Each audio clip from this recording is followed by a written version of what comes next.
दुनिया में रहने के लिए अल्लाह ताला ने कायम किया है। ये वाहिद मुल्क है जो कलमा शरीफ के नाम पे बना था। इवन सऊदी अरेबिया कलमा शरीफ के नाम पे नहीं बना। तो अगर अल्लाह ताला ने इसको क्रिएट किया तो इसकी हिफाजत, इसकी तरक्की, इसकी खुशहाली भी अल्लाह ताला के ज़िम्मे है। आज जब कारोबारी मार्केट बंद हुई तो डॉलर 7 रुपए मजीद महंगा होकर 269 रुपए की रिकॉर्ड सतह पर पहुंच चुका था। मुआशी तज्जियाकारों के मुताबिक डॉलर महंगा होने से महंगाई में नुमाया इजाफा होगा। देखा आपने लापरवाही का नतीजा है। वो है ना इशाक डर, पाकिस्तान का जो फाइनेंस मिनिस्टर है, उसने यार एक बड़ी गजब की बात कह दी। उसने बोला यार देखो, पाकिस्तान जो है ना, वो उसकी प्रॉस्पेरिटी जो है, राइट, जो उसकी खुशहाली है पाकिस्तान की, उसकी तरक्की है, वो कह रहा है वो अल्लाह के हाथ में है। तो भाई तेरे हाथ में क्या है, तू ये बता दे। सरकारी गाड़ी तूने लेनी है, नौकर चाकर तूने लेने, सिक्योरिटी तूने लेनी, बंगला तूने लेना, हेलीकॉप्टर्स तूने जाना, मोटी तनख्वाह तूने लेनी, सारे क्लेम तूने अपने पास करवाने, और कह रहा अल्लाह करेगा। अबे यार तू क्या करेगा फिर? यू आर द फाइनेंस में। आपने किसी मुल्क में देखा है? ठीक है, इंडिया में निर्मला सीतारमण जी कहते हैं कि जो इकोनॉमी है, जो प्रोस्पेरिटी है इंडिया की, वो भगवान के हाथ है। ऐसा आप सोच सकते हैं? This is only possible in Pakistan, जहां का फाइनेंस मिनिस्टर ये कह रहा है कि जो भी अब अल्लाह के हाथ में, मतलब या तो उसने हथियार अपने डाल दिया, जैसे पुरानी हिंदी पिक्चरों में नहीं कहता था, डॉक्टर कहता था कि देखिए अब उनको दवा की नहीं दुआ की जरूरत है। वो डायलॉग आपने सुना ना, दवा की नहीं दुआ की जरूरत।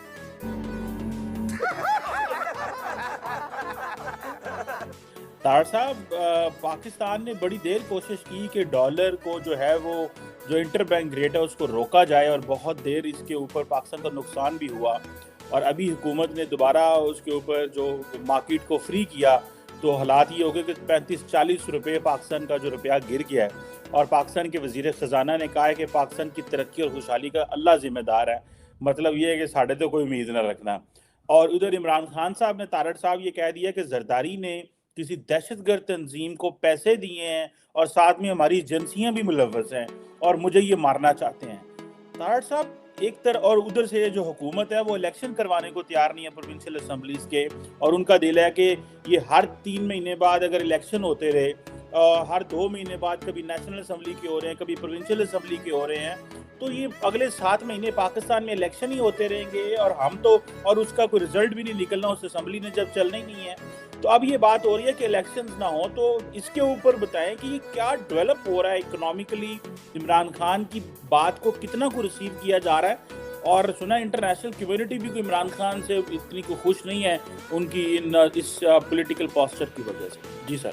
चीमा साहब, आपने बिल्कुल सही कहा। डार साहब की जो स्पीच थी जिसमें उन्होंने खुदा के हवाले कर दिया पाकिस्तान, वो लग रहा था कि उनकी आखिरी स्पीच है।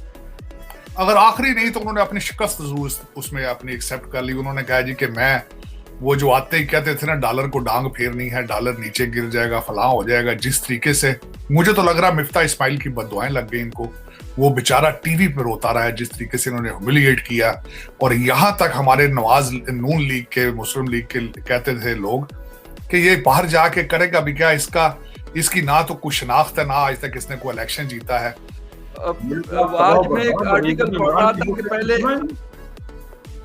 पहले कहते रोटी के ऊपर प्याज रख के खा लेते थे, कहते अब दोनों पहुंच से दूर हो गई है। प्याज 300 रुपए केजी है और रोटी जो आप बता रहे हैं मतलब 150 और 160 रुपए का पर केजी आटा मिल रहा है। गैस महंगी है, तो तंदूर वाले का भी मैं कहता हूँ कसूर नहीं है कि वो, लाजमी सी बात है उसने भी किसी मिल से वो आटा लेना है, फिर उसके ऊपर पकाने का और जो उसके फर्नीचर आता है, तो वो चीज होगी।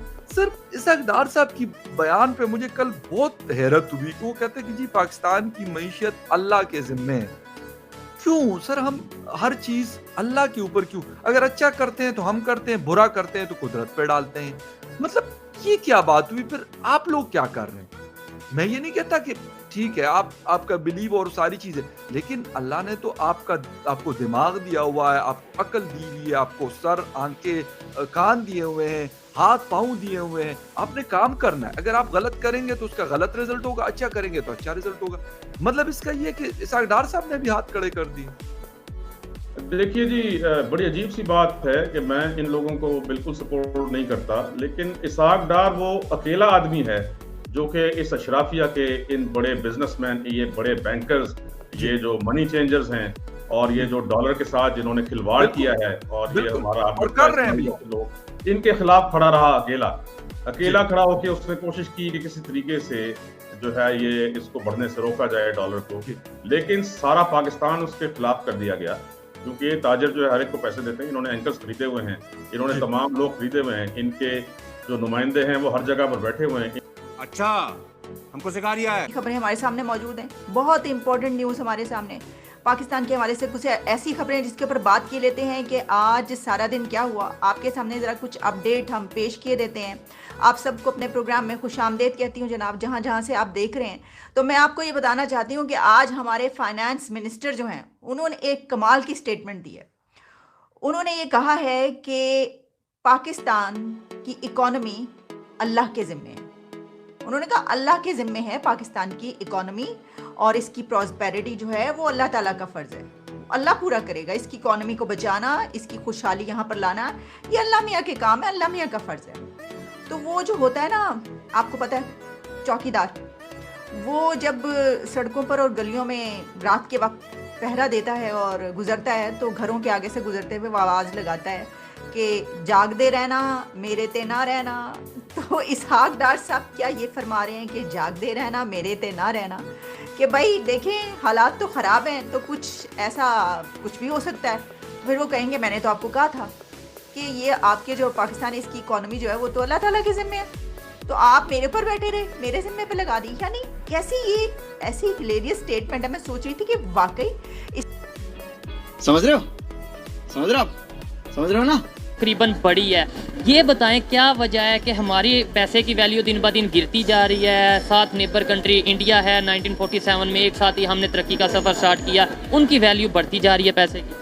असल में बात पता है क्या है, मेरा जो IQ है, मेरे ख्याल में जो हुकूमत ने IMF के साथ जो भी एग्रीमेंट्स किए हुए हैं ये उसकी वजह से हो रहा है। ठीक है, अगर हम किसी एक हुक्मरान को ब्लेम करें ये बात हमारे लिए बिल्कुल ठीक नहीं होगी, क्योंकि ग्रेजुअली जो भी आया है उसने मुल्क का गलत इस्तेमाल किया है। ठीक है, उसने मुल्क के ख़जानों को गलत तरीके से यूटिलाइज करने की कोशिश की। जो गवर्नमेंट आती है वो हमेशा पब्लिक में से ही आती है ना, ऐसा तो नहीं है कि बाहर से हुक्मरान। नहीं, पब्लिक में से बिल्कुल भी नहीं गवर्नमेंट आ रही। गवर्नमेंट हमेशा से जो थी वही है, उन्हीं के बच्चे वही लोग आगे बार बार इलेक्शंस में जो है वो सिलेक्ट हो रहे हैं। मुल्क को कोई नया मौका हम लोग क्यों करते हैं सिलेक्ट? मतलब मैं पब्लिक हूँ, आप पब्लिक है, हम क्यों उन्हें सिलेक्ट करते हैं? आप किसी और को सिलेक्ट कर लें। नहीं, हम इस वक्त सिलेक्ट नहीं करते, हम इस वक्त उनको सिलेक्ट कर रहे हैं, हम गलत लोगों को सिलेक्ट कर रहे हैं, बिकॉज हमारा अपना विजन कुछ भी नहीं है। कौम के अंदर बिल्कुल भी शऊर नहीं है। ठीक है, कौम में बिल्कुल शऊर नहीं है। उन्होंने अपने बारे में क्या फैसला करना है? एक पर्सन जो कैमरा में आकर अपने हकूक के बारे में बात ही नहीं कर सकता, उसको क्या वो रोए जो मर्जी करे, हुक्मरानों को कोई इससे लेन देन नहीं है। ये चीज़ मैं आपकी एक मिनट बात काट रहा हूँ कि ये चीज़ जो इन्होंने की है बड़ी ज़बरदस्त की है कि वैसे कैमरे के पीछे हर बंदा ये कह रहा है जी मुल्क लूट गया हमारा, ये कसूरवार, वो ऐसे ही किसी को कहते हैं जी बात करेंगे, नहीं कैमरे के आगे नहीं, यानी अपना हक भी नहीं लेते हैं। क्या फ़र्क है हमारे में और इंडिया वालों में? उनकी करेंसी अगर बेहतरी की तरफ जा रही है, लेकिन एक सेकंड मांगे मैं पूरी करता हूँ। मेरी एक ही तो मांग रहती है कि सब्सक्राइब कर दो चैनल को। तो जिसने भी चैनल को सब्सक्राइब किया है उसको जय हिंद, जय भारत और दिल से सैल्यूट। इस तरीके का सैल्यूट जिन्होंने सब्सक्राइब कर रखा है और जिन्होंने नहीं किया है